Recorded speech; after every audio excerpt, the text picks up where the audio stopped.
Well, politics, there's lots going on, as most of you probably know. I didn't mention it over there because I really wanted to talk about it here. Former Vice President Dan Quayle announced yesterday that he was withdrawing from the Republican presidential race. He's leaving the race. Now, you know, we all know he was trailing very badly in the polls. He didn't have enough campaign funds, and he never really overcame his image as kind of a bumbling boob, you know. And now, obviously, Quayle's leaving the race comes as very bad news for talk show hosts everywhere. But let's put that aside for a moment, okay? Because that's not important. The important thing is to think of the man himself.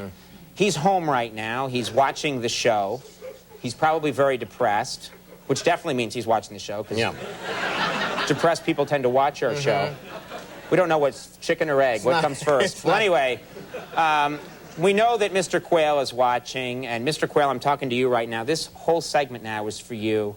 Ladies and gentlemen, we're going to cheer up Dan Quayle.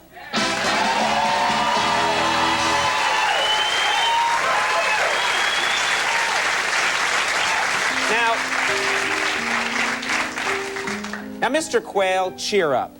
No, you're not going to be president. But your place in history is secure because you were one of our nation's finest vice presidents.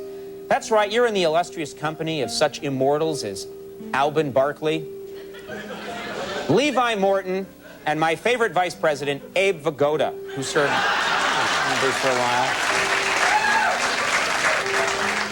He's 111 years old today. I know. Happy birthday, Abe. Now, here's another thing, sir, Mr. Quayle. Don't think your life is over just because your bid for the presidency failed. Just look at the achievements of these former candidates whose campaigns also fell short. Why, there was John Glenn, who went on to make a second voyage into space, which is a cool thing. There was Jesse Jackson, who negotiated the release of American POWs in Yugoslavia. And there was Ross Perot, who became capable of understanding the secret messages sent to him by lasagna.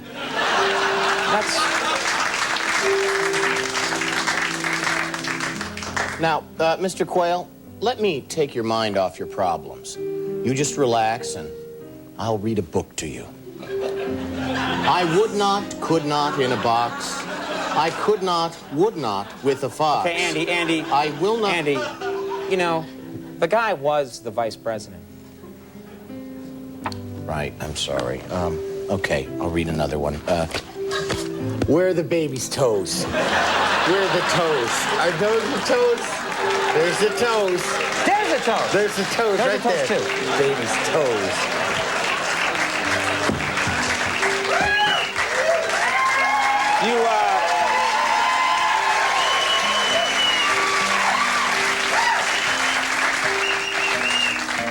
People do love that book.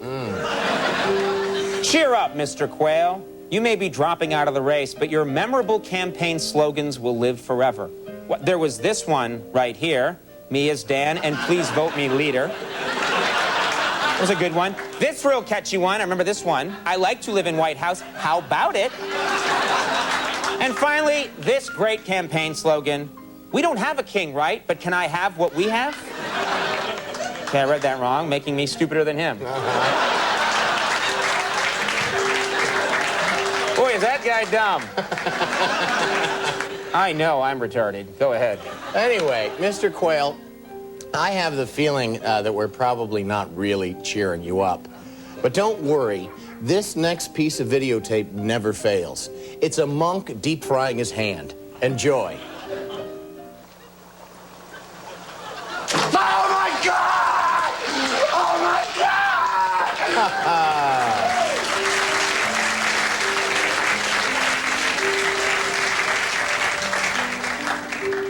You know, sir, your withdrawal from public life should make one person happy. Keanu Reeves now moves into the #1 spot as America's dumbest public figure. True story. In fact, let's call Keanu right now and tell him the good news. I know he's going to want to hear this.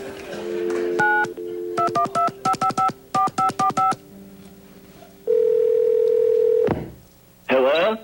Hello, Keanu. It's Conan O'Brien from Late Night.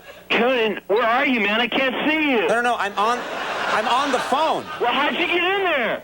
No, I'm not in any. Get out of there, man. That box is too small for you, dude. Come on, man. You're freaking me out. Get out of there,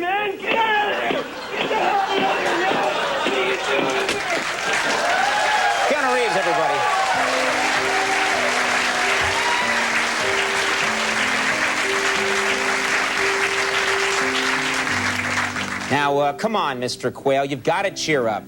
We've heard that you've already got your first money-making gig lined up. This is pretty exciting. Microsoft will be using your likeness in a brand new feature on Windows.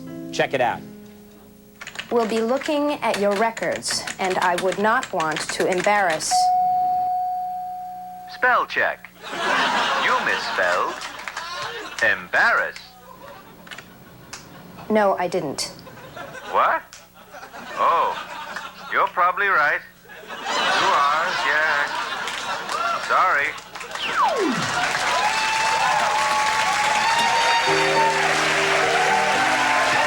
Can't wait to get that feature. Now, this next thing, this is definitely going to cheer you up, Mr. Quayle. George W. Bush, the front runner, is being grilled about past drug use. It's causing him a big problem. But since you're out of the race, you'll never have to admit that in 1975, you nearly OD'd on stupid dust. And this is something... So you're in the clear, don't worry about it. All right, okay, that does it. Almost every joke you've made tonight is about how stupid Dan Quayle is, okay? He was the Vice President of the United States. He was a U.S. Senator. He's a leading voice in the conservative movement. Isn't there some other angle you could take to make jokes? I don't think so, no. I think not that's really. pretty much it. No. Fair enough. Go on.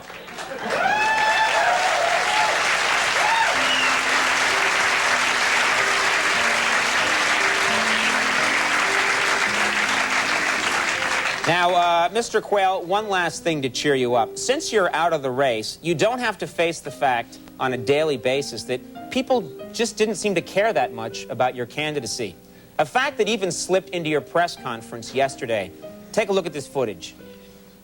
Thus, today I am announcing that I will no longer be a candidate for President of the United States. There's time to say, and there's a time to fold. You could have waited to clean that room. You know what I mean? Give him an hour. All right, folks, we hope that worked. We're going to take a little break. When we come back, big show tonight. Sarah Michelle Gellar going to be here. Garth Brooks coming up. All right, look out!